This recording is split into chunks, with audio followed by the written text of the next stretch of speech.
Meowdy and welcome. My name's en-viss, my pronouns are they, them, and this is my Flosstube channel, Sleepy Goblin Crafts, where I talk about all things cross-stitch and sometimes other things if I feel like it.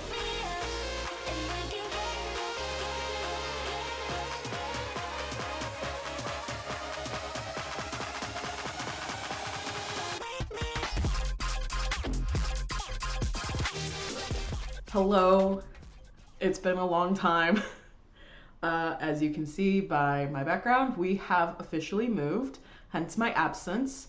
So I don't really have a lot to share with y'all today. I have 2 whips and a finish, but I'll be honest, I have not been doing a lot of stitching since the last time I saw you guys. But that's okay. These things ebb and flow. Outside of my stitching, I want to talk to you guys about the Trans Day of Visibility charity that Amanda of Bad Stitch is doing. So, gonna just get right into it because despite my absence, there is quite a bit to talk about. So, I'm just gonna start things off with the charity. This is an amazing bundle that Amanda has put together for Trans Day of Visibility. That is March 31st. Her campaign is running March 28th through April 3rd. This year, Amanda has designed this amazing pattern, which is a phoenix, and she's included a small bonus pattern of a feather that you can make a bookmark, that you can make into a bookmark. So all donations are going to be through her Tiltify campaign, which will be linked below in the description. You can donate $5 and you can get this pattern or any one of the patterns that have been previously available, or you can donate $20 and you can get all 4 patterns. And all of the proceeds are going towards Trans Lifeline, which is a very capable trans-led organization for folks in the trans community who need help. So highly recommend. I'll show all of the pictures of previous year's patterns. I did last year's Metamorphosis, and it was such a quick and easy, fun stitch to do. I'm again extremely happy to be promoting this important fundraiser. Okay, and I said April 3rd. That is incorrect. It's April 1st. So I'll make sure that's correct. And I will also have the dates down below in the description. March 28th through April 1st. So 5 days. I have not gotten the floss for this yet because we just moved. I haven't unpacked everything yet, but I did pull out some fabric to look at. The model is stitched on 16 count Hamlet from Under the Sea Fabrics. I don't have anything that dark, but I do have this Wolfsbane from Mystic Fabrics. It's pretty heavily modeled, but I don't think that's going to be too much of a problem.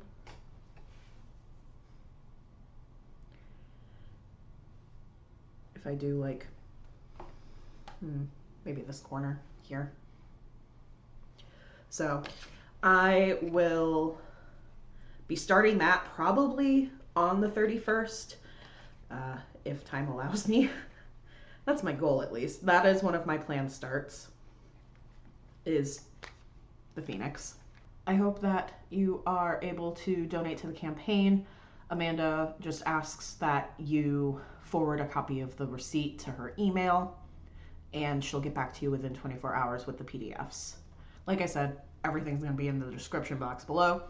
I hope you will consider donating. Trans Day of Visibility is really important in the trans community. Like I say in my intro every time, my pronouns are they, them. While I'm non-binary, that falls under the transgender umbrella, and it's not necessarily something that's as easily definable, in my opinion, as being transgender necessarily. For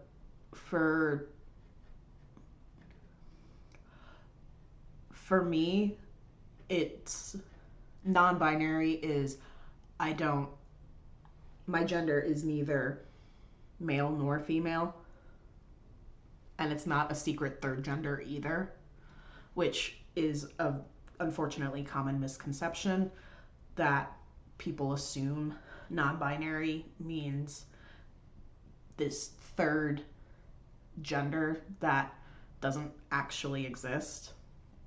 Non-binary literally means not on the binary of the gender spectrum. So for me, I'm neither male nor female. I just am. That's why I like using they, them pronouns. It's about as nondescript as you can get, quite frankly. And that's just for me. You know, there are non-binary people who do use gendered pronouns, and they are just as valid as people like myself who don't use gendered pronouns. So I know that gender ideology is kind of confusing, and there is a lot being discussed that doesn't necessarily always align with people's perception of things. And that's okay. You don't have to understand it. Ultimately, what folks like myself and other gender nonconforming people want is just respect. Respect my pronouns, respect my identity. You don't have to understand it to know that I exist. So, I'm gonna get off my soapbox for that. Please consider donating to the Tiltify campaign. It's active through April 1st. And get yourself a bunch of amazing patterns that Amanda pours love into. So let's get into what I've been working on, shall we? It has been a month and a half since I last updated. Not ideal, but I posted my last video, and 2 weeks later, Sean and I got knee deep into moving preparation. We did the bulk of it ourselves with a help from a couple of friends moving boxes. My mom was incredibly generous and helped pay for movers to move our furniture items over to the new place. So we are, I'll say about 95% settled in. There are some outdoor items that we haven't been able to move over because we have a shed that is still being wait to be put up just because the weather's been really crappy. Like, we haven't had a solid week of non-rain or snow, and they need they need more than more than a couple of days where it's not wet completely to get the shed up. So fortunately, Scott and Grace have been incredibly generous, letting a couple of our outdoor items stay in their garage while we wait for that. Otherwise, everything else is here. So we've been here for about a week now. Haven't barely started unpacking. I am completely overwhelmed with that process, and both of us have just been really exhausted. So that most of this will come in time. I'll work on getting a proper backdrop set up, you know, all of our decorations, everything. That's just gonna evolve over time. So yeah, I'm happy to be here. I'm happy to have our own house again. We bought it, we're not renting, so that's kind of scary, but we did it. I do have a video on my Instagram. If you follow me there, you've probably already seen it. I do a quick walkthrough of the house if you're interested. So that's there if you want to be nosy and look at it bare bones. It's before we've moved anything in. So that all being said, I have not stitched a lot. I've worked on 3 things since I last saw you. I have finished one thing, and that's been like my primary focus. The other things I've touched have maybe 200-ish stitches put into them. So let's start with my finish. This has been a long time coming. I didn't finish it in time for the spring equinox, but that's okay. It's done. I am, of course, talking about Nature's Journey. Fresh off the hoop. And I don't have an iron anymore, so y'all gonna have to deal with the wrinkles on this. I am obsessed. Let's get in nice and close for the camera. How do I want to do this? Okay. Hopefully you can see. Oh shit. Hanging thread. Don't mind me.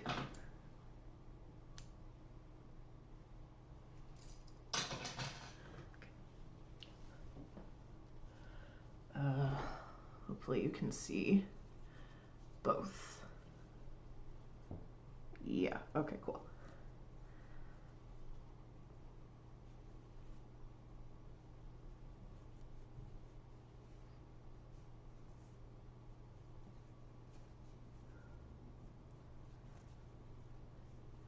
Just take it all in, y'all.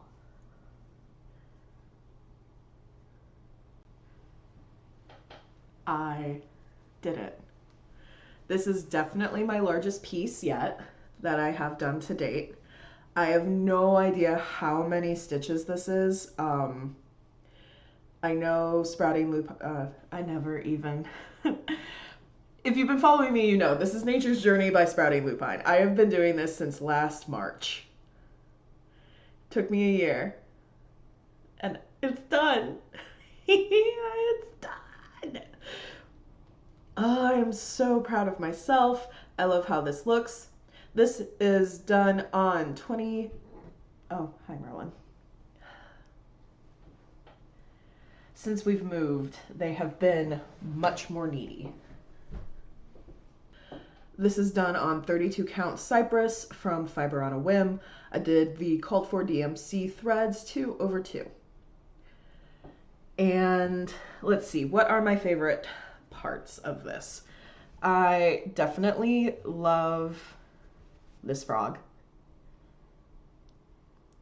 And the, I definitely love the frog and the blue jay conversion. I cannot think of who did the conversion first off the top of my head, but I will, I've mentioned them before previously. I think it's, no, it's not coming to me. I will link them below. They, I just followed their conversion for the blue jay.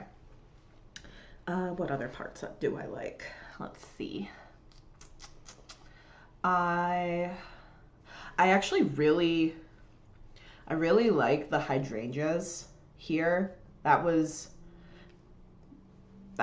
actually very, very fun to do. And then down here, I really like the cricket. Over here, he's really cute.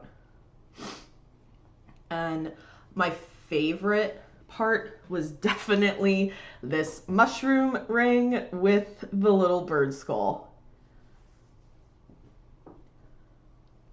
And then I also like this snowy branch with the berries. I don't know if I'm going to professionally frame this, but it is definitely getting framed. I'm hoping to maybe put it into the Michigan State Fair in September. Could be fun, maybe. Yeah, I don't know. It's done. I've spent a year on this, almost, I think, to the date. Let me see. Let me check my book.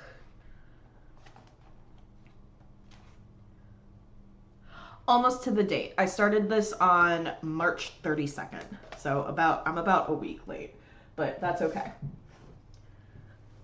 Because it's done! One more time for y'all. I love it. So I will get this washed, eventually ironed and framed, and then y'all will see that probably for the last time before I submit it for the state fair. Probably. We'll see. That's a goal. That's a goal. We'll see though. Next, we are going to talk about my two whips. The first whip we're going to talk about is my Mirabilia. This is Raven Queen. If it'll focus. It doesn't want to focus, I'm sorry. Y'all have seen her before, I'm sure. I am working in the top right in the pillar. I don't know, honestly. If I have a before image, I might try and toss that in. But I've been doing a lot of fill-in in the lighter sections, like here and like here. Lots of gray. Lots and lots of gray. It's actually creating some definition from far away. Up close, it's very, it's kind of nondescript. Like you can tell sort of that it's some sort of curved architecture, but further away, it's a little bit more clear. I'm using all the called for DMC Karen Water lilies. I have them on a floss ring in a bag. And this is being done on 32 count Gray Magic from BeStitchMe. Don't really have a ton to update. While we were moving, I was more focused on Nature's Journey and my other whip, just because this still requires quite a bit of counting still, and that was just not something I was interested in doing. The last whip I have for you is a stitch along that is being hosted by Krista at Clover Hop Stitching. She is doing the Fiber Bestie Sal. So basically it's you stitch on Two Best Friends by Tramblehand. And this is how far I am. I'm just basically taking it one block at a time. I was hoping to finish the butterfly block, but moving got in the way. So this is where I'm at. I am using the rest of my 22 count Rustico Ada, and I am doing this 1/1, and it's not looking too bad with the 1/1, quite frankly. So that is what I have been working on. This is gonna get a lot more attention now that we are moved in and Nature's Journey is complete. Last time I saw y'all, my intention was to start my first full coverage, which obviously did not happen. I don't have a full grasp of when exactly I am going to start that full coverage. It is on my to-do list sometime soon now, again, especially now that we are moved and I don't have to worry about stashing away a ton of floss and then trying to find it again. Like, that did not sound fun. So on my to-do list is Witchy Kittens, art by Elizabeth Elba, charted by Unconventional Cross Stitch. I want to start this really badly. I have the floss, I have the fabric, I have everything I need to start it. I just need to start it. And this will be my first time doing full coverage, so I am a little intimidated by it, but we will get there. I know I will get there. Outside of that, I have two whips that I want to make some significant progress on, especially now that we are in spring. The first being Plants in Petrichor by Fine Frog Stitching. I started this last year for my birthday, and originally I was going to do another start for my birthday, but I don't want to up my whip count until I have a place like solidified in the house where my projects are going to be stored. Like we're going to have a craft room. It's going to be shared between Sean and myself. It'll be for my crafts and his 3D printing. So I will have a spot to store my whips and things like that, but until we have something actually like feasible, I don't really want to start a whole bunch of new things that I don't already have kitted up, just to make sure that I have the space, if that makes sense. So for the time being, for my birthday, I'm just gonna, and for spring, because it's like a moody spring piece, in my opinion, I'm gonna be working on Plants and Petrichor by Fine Frog Stitching. And also, I want to make some progress on Fairy House, which is a Mill Hill kit. I made pretty decent progress on this last year, and I kind of want to just get out of my whip pile and frame it, because it's not that big. Like, yeah, it's a lot of counting. I mean, it is kind of dense, especially like that walkway with the stone. It's been a lot of color changes, which is kind of annoying, but it's really cute. It's really cozy, and again, it's a springy piece, and I want to put some significant progress into those two and see if I can't try to finish them. My whip goes completely out the window, especially with the move. I was not motivated earlier in the year, like before the move, like early in February. I was not motivated really at all, but that's just the nature of things. My interests ebb and flow, so because if I don't end up working on Fairy House and Plants and Petrichor, it is what it is. Like, that's just, again, nature of my hobbies right now. So I don't have haul to show you guys, really. It's packed away since the last time I showed you guys what I purchased, and I don't have anything from Nashville, again, because I was moving, and also we just bought a house. So my budget has significantly changed for what I can buy. I went into the year doing a low buy, no buy intentionally anyway, just because I do have a lot of things in my stash that I would like to sometime get to. That isn't to say that I don't want to buy something that piques my interest, but I want to be more intentional with what I buy, especially for patterns. So I haven't gotten anything from Market. I am part of a monthly fabric club through Beeyoutiful Sip and Stitch.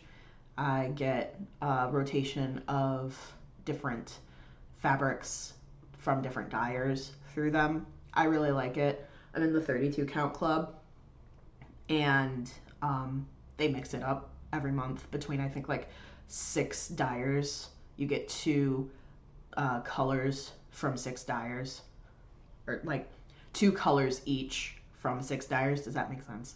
And then through Stitchin Kitten, I am in the Floss Club for Cosmo.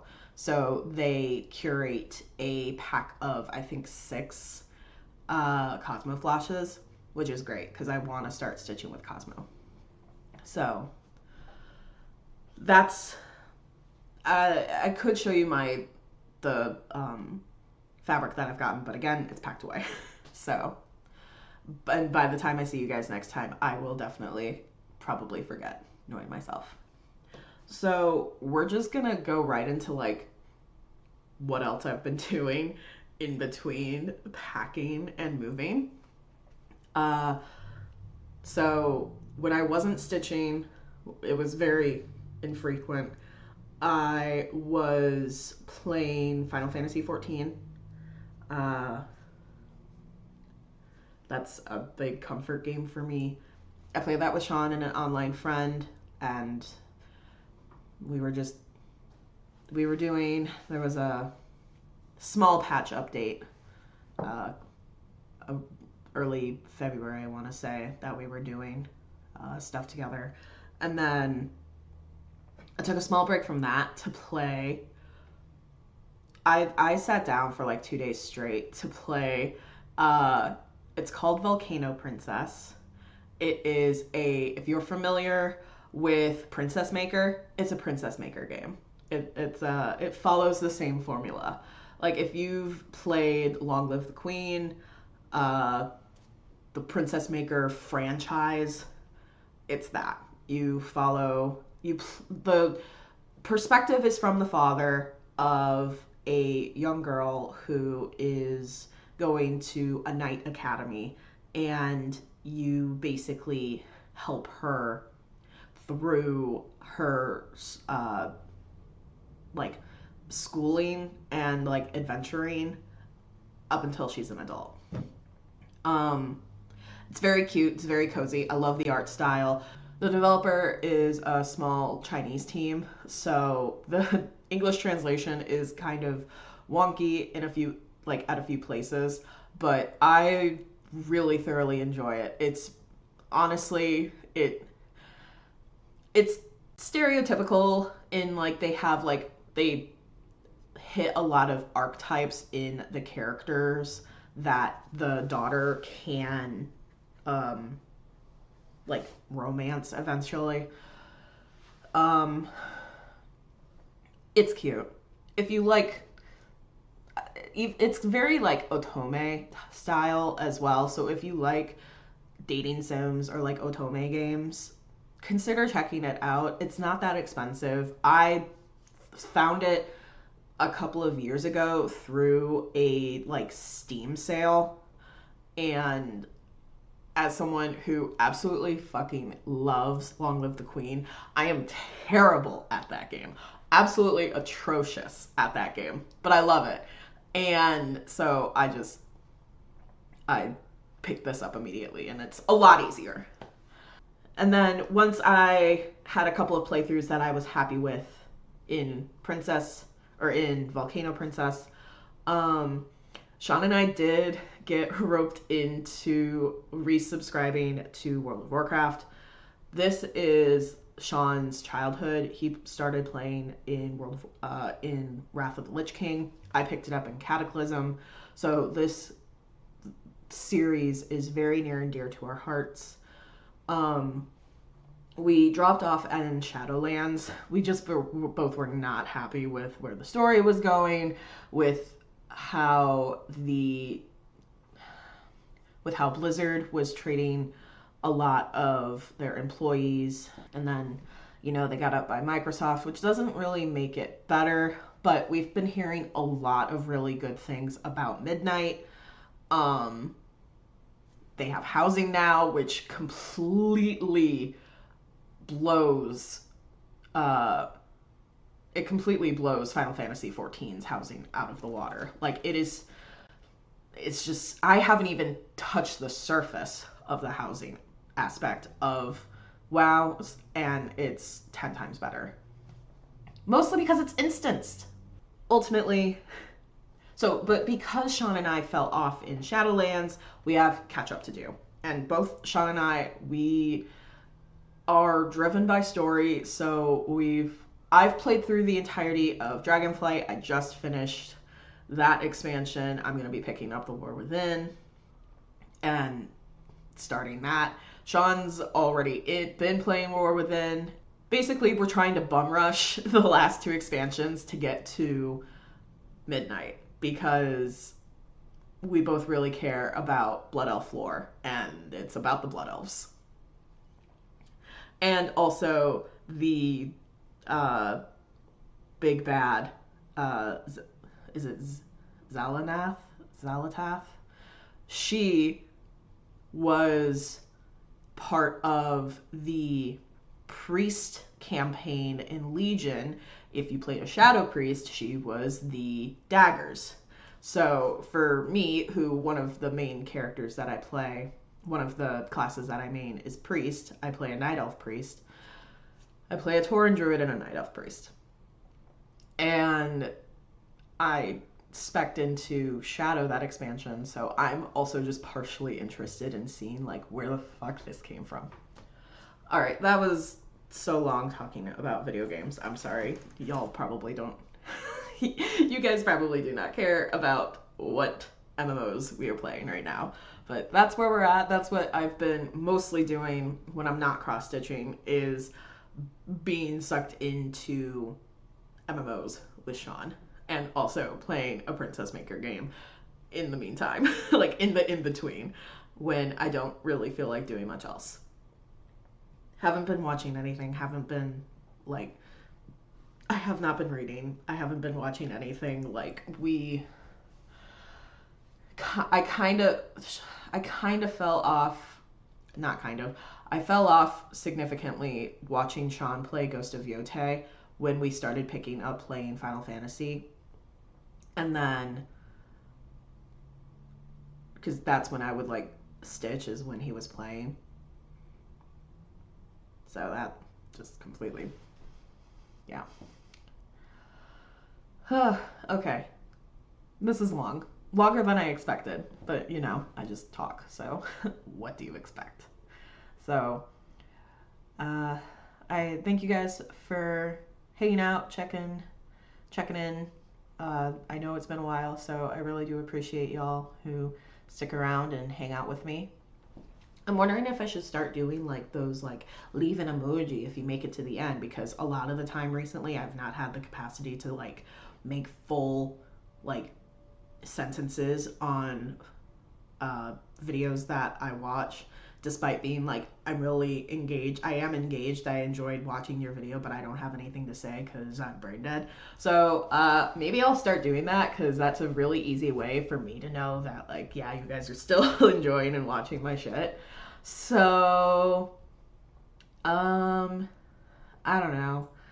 You know what? In honor of me finishing Nature's Journey, leave your favorite nature-related emoji. Doesn't have to be a flower. It can be an animal. It just has to be nature adjacent. So if you like mushrooms, if you like frogs, if you like spiders, if you like birds, like I don't care. Leave a nature-related emoji to let me know that you made it to the end of this video, because you don't have anything else to say, but you're like, hey, I'm here, which really means a lot. So take a deep breath, and spring is here. If you're in the southern hemisphere, fall is approaching, or here for you, which is a other fantastic season. So deep breath. We will get through this together. I will see you all next time. And take care. Bye.